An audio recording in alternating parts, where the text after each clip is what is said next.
Can I yield the remainder of the time? Gentlelady yields back. I now recognize Mr. Stubbe from Florida for his 5 minutes. Mr. Kennedy, you want to respond to that? Can you do that quickly? Yeah, I've never heard of Mr. Bowles, and I've never heard of that super PAC.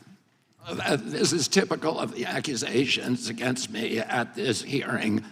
They are baseless, every single one. I've been subjected to a parade of defamations. If I believe those things about myself, I wouldn't want to hear me either. I'd want to gag me and lock me in a room somewhere. But none of those are true, and they were all of this parade of accusations and defamations were made against me in a way that was calculated to make sure that I could not respond to any of them. Every one of them I'd like to respond to, but I was not allowed to. To further the disinformation going on, Ms. Wiley, in response to a question, you stated that the decision in Missouri v. Biden was vacated by the appellate court. Is that correct? I did, and I want to correct that because Mr. Sauer is right. The appropriate word is stayed. Administratively stayed. So it hasn't been vacated or dismissed like Mrs. Sanchez It's said. stayed, which means it cannot be implemented right now. Okay, because I didn't want us to censor your disinformation that you stated as a factual assertion earlier. So I did misspeak, and I apologize. thank you for clarifying that for us. And to talk about more evidence about, I think it's interesting. There's a lot in this opinion, and I have limited time, but I think illustrating some of the actions that the Biden administration took to censor speech is very important. I'm going to read specifically from the opinion. Explicit threats are an obvious form of coercion, but not all coercion needs be explicit. I'm on page 97 of the opinion. The following illustrative specific actions by defendants are examples of coercion exercised by the White House defendants. A, cannot stress the degree to which this needs to be resolved immediately. Please remove this count immediately. Sounds like a directive from the White House to me to social media companies. Accuse Facebook of causing political violence by failing to censor false COVID-19 claims.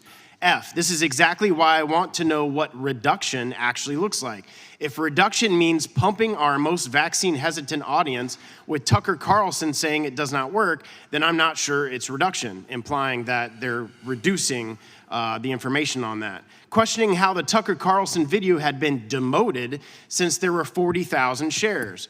Wanting to know why Alex Berenson had not been kicked off Twitter because Berenson was the epicenter of disinformation and radiated outward to the persuadable public.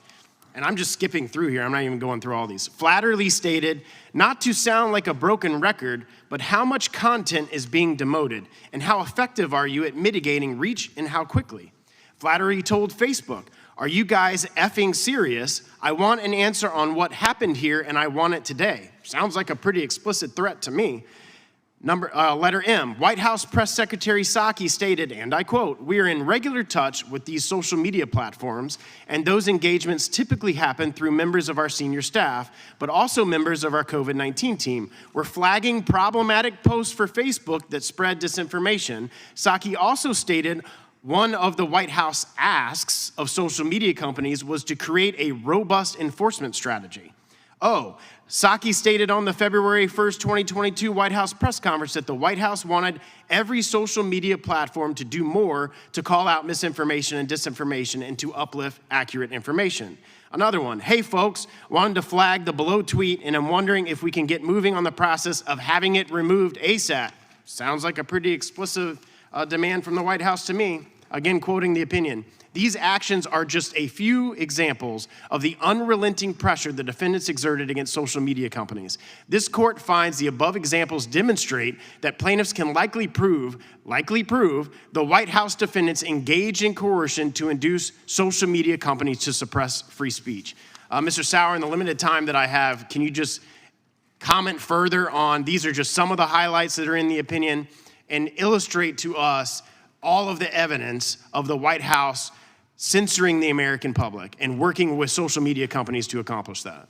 It's very telling that the judicial findings are quite specific on the specific threats. So there's several ways you can violate the First Amendment if you're a government official. One is coercion, one is significant encouragement, one is joint participation, where you've insinuated yourselves into private decision-making. The court found all of those present here.